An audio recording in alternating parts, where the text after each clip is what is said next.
Plus rien à foutre, Léa Salamé en roue libre face à Michel Drucker.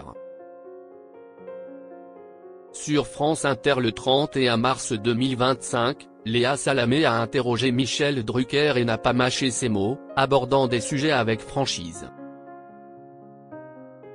Léa Salamé a interviewé Michel Drucker sur France Inter ce lundi 31 mars 2025.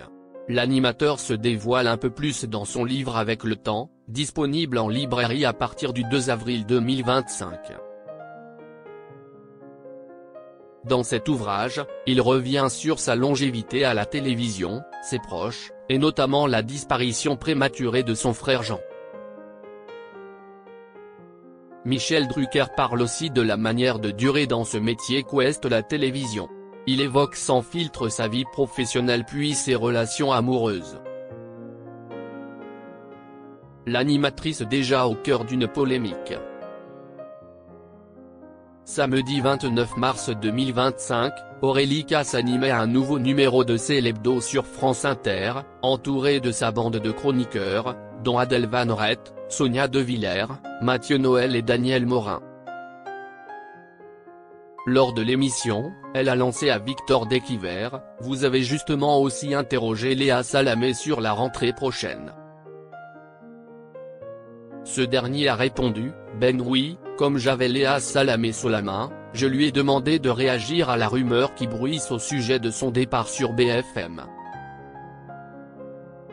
Dans le magnéto, les téléspectateurs de France 5 ont pu voir Léa Salamé se confier en soupirant, « Alors ça, il ne faut pas lire les journaux, vous lisez trop les journaux. »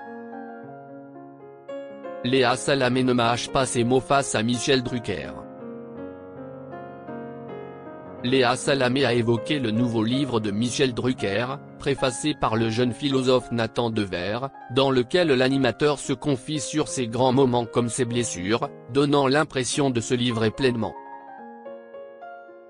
Elle n'a pas hésité à le souligner, « Michel Drucker, pour vous qui avez toujours été gentil, faire attention, pas blesser etc. Là je sens pour parler un peu crûment que vous n'en avez plus rien à foutre et que vous dites ce que vous pensez. »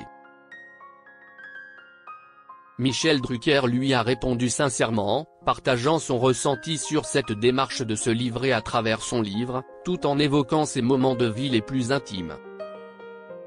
« J'ai pris tellement de recul sur ce métier. J'ai vu tellement de choses en 62 ans.